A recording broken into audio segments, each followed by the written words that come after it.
Hello বন্ধুরা, কেমন আছেন সকলে? আজকে থেকে পুরো লং উইকেন্ড বলতে পারেন, ছুটি। ফ্রাইডে স্কুল কলেজ অফিস সব শেষ হয়ে গিয়ে স্যাটারডে সানডে আর মানডে ছুটি। মানডেতে কেন ছুটি জানেন?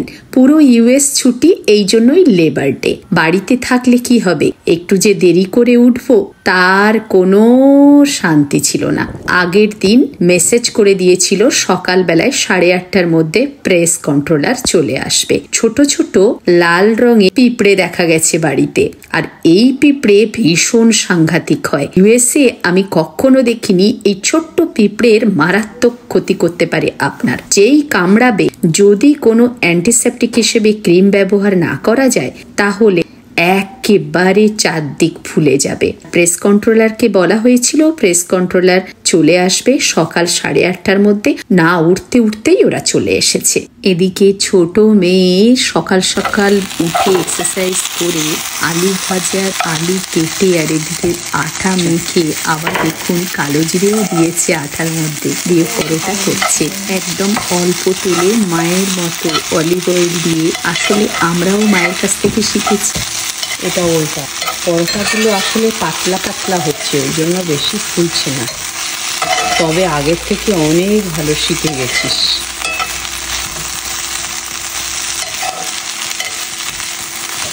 আবার নিজেরটা করে খেতে পারলেই দেখ। তুই আর দিদি ডিম খাবি তো? আমি খাবো না, আমি খাবো না। না, বাবাকে একবার জিজ্ঞেস করে নে। ব্যাকইয়ার্ডে গেছে মনে হয়। বাবাকে জিজ্ঞেস করে নে, নিয়ে ডিম ভেজে নিস। এই যে পেঁয়াজ আর এটা কেটে দিয়েছি আমি। আলু ভাজা হয়ে গেছে, কিন্তু আলু ভাজা তুই নাড়তে বললি, আমি নেড়ে টেড়ে দিয়ে ঢাকা দিয়ে চলে যাচ্ছি, হয়ে গেছে। সকালবেলায় ডিম ভাজা, আলু ভাজা, পরোটা ছোট মেয়ে করলো। এই ছুটির দিনে কোম্পানিগুলো যদি কোনো লেবার দিয়ে কাজ করায় তাহলে ডবল কেন ট্রিপল মাইনে দিতে হয়। সেই জন্য কোম্পানিগুলো ছুটিতে কোনো লেবার দিয়ে কাজ করায় না। এখানে লেবার ডে মানে টোটালি লেবারদের ছুটি দিতে হবে। যদি কোনো রকম ভাবে কোনো লেবারকে দিয়ে কাজ করান, ডবল থেকে ট্রিপল মাইনে তাদের দিতে হবে পার আওয়ারে। যাই হোক, মোটামুটি দুটো মেয়ে হাতে ধরার মতো শিখে গেছে। বাইরে গেলে নিজেরা নিজেদেরটা করে খেতে পারবে। এই বানাচ্ছিস কি বলে? এখন ও ওয়াকমালে বানাচ্ছে। আমি তো বাবা এর নামটাও জানি না, জিজ্ঞেস করলাম। অ্যাভোকাডো দিয়ে বিভিন্ন ধরনের মশলা দিয়ে, টমেটো কুচি দিয়ে এটা নাকি বানায়। দেখা যাক সেটা বানিয়ে এখানে টর্টিলা বলে একটা ছোট্ট পাঁপড়ের মতো আছে, সেটা দিয়ে এই ওয়াকমালেটা খায়। দেখা যাক কিরম বানায়। সবাই বাড়িতে আছে, আবার দুপুরের খাবারটা বানাতে হবে। আজকে ঠিক করেছি যে লাউটা ওদিন বাজার থেকে কিনেছিলাম না বন্ধুরা, আর মাছের মাথা যে বাজার থেকে এনেছিলাম, সেই মাছের মাথা আছে, সেই মাছের মাথা দিয়ে চচ্চড়ি করব। এই যে ওয়াকমালে বানিয়ে আমাকে টেস্ট করতে দিয়েছে। এই যে এইরকম করে খায়, বাহ বেশ ভালো খেতে, তো খুব একটা খারাপ খেতে নয় বন্ধুরা। এই লাউটা কাটতে গিয়ে আমার হাত থেকে শটশট করে সরে যায়। মার কথা মনে পড়ে, মা খুব ভালো লাউ কাটে, আর আমি যখন কাটি তখন মা বলে কি, তুই ভালো কাটতে পারিস না। আমি এখন খুব ভালো কাটতে না পারলেও তবু অনেকটা ভালো কাটি। মাঝে মাঝে আমার তাই মনে হয়, মা হলে কিন্তু বলে ফেলতো, এ লাউ তোর কাটা হয়নি, এ লাউ তোর কাটা হয়নি। তরকারি কাটার ব্যাপারে আমার মা ভীষণ পারফেক্ট। যাই হোক, এই 4টে রেখে দিলাম একটু লাউ দিয়ে বড়ি দিয়ে খাবো বলে, আর এইটাকে পুরো মাছের মাথা দিয়ে বানিয়ে ফেলবো। চলুন বন্ধুরা, আজকের কিন্তু আমার সবুজে ঘেরা আর আমার ছোট্ট বাগানের সুন্দর একটা প্যাশিওতে আমরা এই মাছটা বানাবো। এই যে আপনাদের দাদা সব জিপলকে আলাদা আলাদা ভরে রেখেছিল, সেইগুলোই বের করে রান্না করা। খুব মজা লাগে এইভাবে রান্না করতে, কেননা আমার নিজের সত্যি এগুলো করতে হয় না। যাই হোক, এসে গেছি প্যাশিওতে। আগেই আপনাদের বলেছি যে আমি বাড়ির মধ্যে মাছ বানাই না। মাছের গন্ধটা বাড়ির মধ্যে আমি সহ্য করতে পারি না, তাই বাইরেই মাছটা বানাবো স্কিলেটে। যেহেতু বাইরে গিয়ে বানাতে হবে, তাই আমি লাউয়ের মধ্যে সব কিছু মিশিয়ে দিলাম। একটু আদা, একটু জিরে, একটু হলুদ, একটু নুন মিশিয়ে নিয়ে চলে গেলাম ওখানে, তাহলে ইজি হয়ে যাবে। আর স্কিলেটটা এত বড় না, কাল রাতে শুতে যাওয়ার সময় এই মাছের মাথা আর স্যামন মাছ 4 পিস বার করে রেখে গিয়েছিলাম। দেখুন একদম বরফগুলো গলে গিয়ে খুব সুন্দর ঠান্ডা ঠান্ডা হয়ে রয়েছে। এবারে আমি এই বাটিতে একটু 5 ফোড়ন, একটু শুকনো লঙ্কা আর একটু তেজপাতা নিয়ে গেলাম। নিয়ে গিয়ে আমি এবারে মাছটা ভাজতে দিয়ে দেব এক পাশে, তারপর একটু মাছটা ঢাকা দিয়ে দেব। ঢাকা দেওয়ার পরে যখন একটু হয়ে যাবে তখন একদিকে ফোড়ন দিয়ে লাউটাও দিয়ে দেব, তাহলে খুব তাড়াতাড়ি হয়ে যাবে। বন্ধুরা, সকাল থেকে ছুটিটা কিভাবে যে কেটে গেল বুঝতে পারলাম না। এখন প্রায় ছুটির দিনগুলোতে বাড়িতেই থাকতে হয়। মেয়েটার অনেক কিছু সাবমিট করতে হয়, মেয়েটার পড়াশুনো আছে, বড় মেয়েটার কলেজের পড়া, এইসব নিয়ে আর বাইরে বিশেষ করে অনেক দূর যাওয়া হয় না। মাথাগুলো প্রায় ভাজা হয়ে গেছে, এবারে আমি স্যামনের পিসগুলো দিয়েও ভেজে নিচ্ছি। এটা তুলে নিয়ে কত তেল বেরিয়েছে, এটা তুলে নিয়ে আমি ওই তেলেই 5 ফোড়ন, তেজপাতা, লঙ্কা দিয়ে আর লাউটাকে তুলে দেব। বন্ধুরা, আকাশও মেঘ করেছে, যেন এক্ষুনি মনে হবে বৃষ্টি নামবে। আকাশটা পুরো কালো করে এসছে, দেখছেন, কখনো বৃষ্টি কখনো রোদ্দুর। আর এই গাছটা ওইখানে ছিল, লতা ছিল খুব, তাকে দড়ি দিয়ে একটু বেঁধে দিলাম ওপরে যাতে সুন্দরভাবে উঠতে পারে। বেশ সুন্দর ফুল, কিন্তু কালারটাও খুব সুন্দর। বেঁধে দিয়েছি, বেশ সুন্দর উঠছে। এইবার এই যে ফোড়নটা দিলাম, দিয়ে লাউটা তুলে দেব, আর খুব তাড়াতাড়ি হয়ে যাবে। লাউ আবার বেশি নাকি সিদ্ধ হলে টক হয়ে যায়।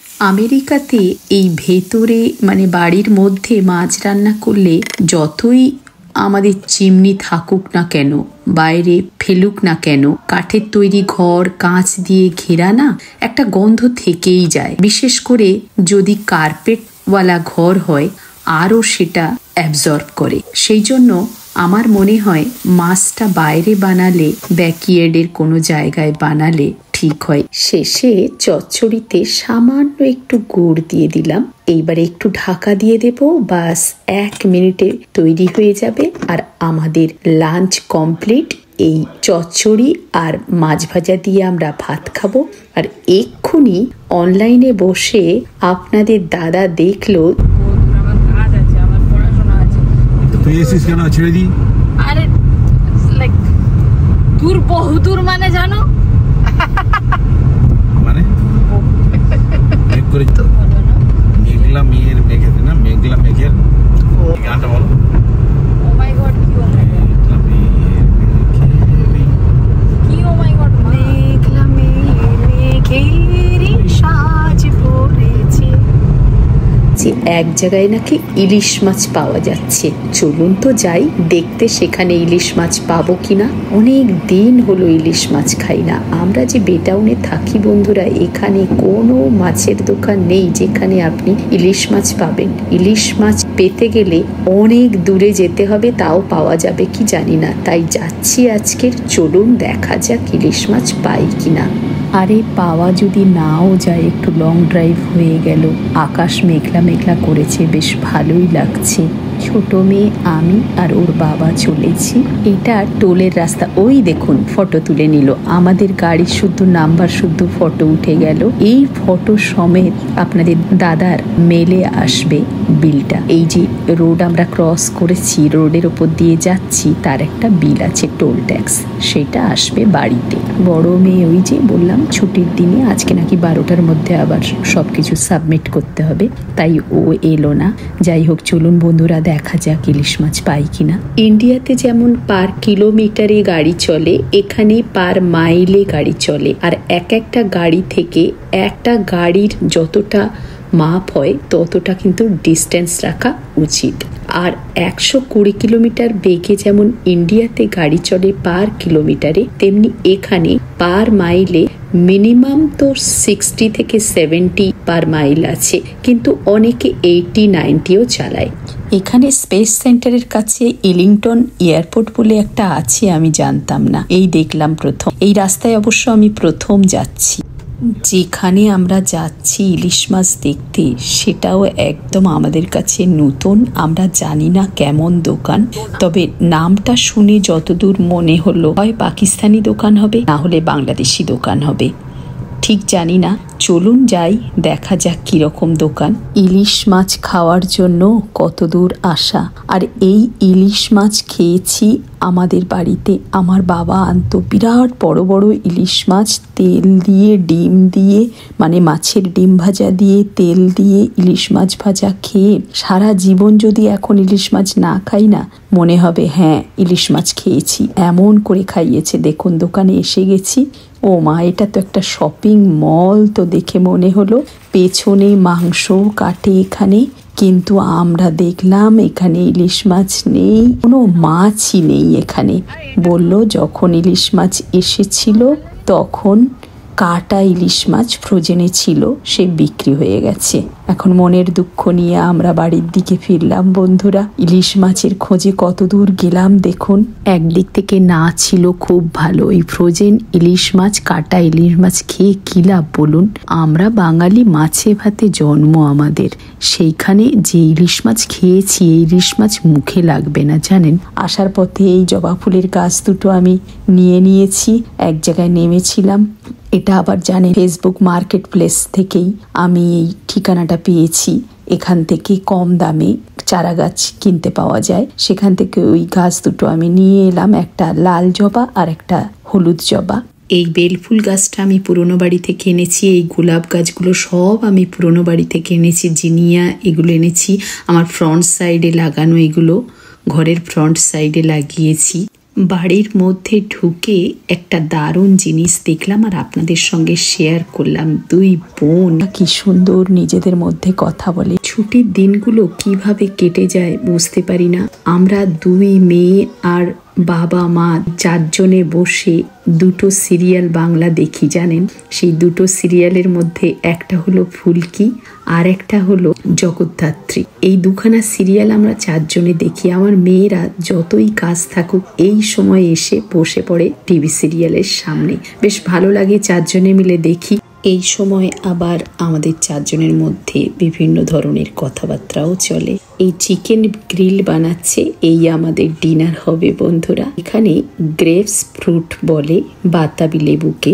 বাতাবি লেবু কিনে আনলে ছোট মেয়েই বেশি খায়, ওর এই বাতাবি লেবুটা খুব ভালো লাগে। সন্ধেবেলায় দেখুন ছাড়িয়ে ছাড়িয়ে বাতাবি লেবু খাচ্ছে। তুমি কি করছো?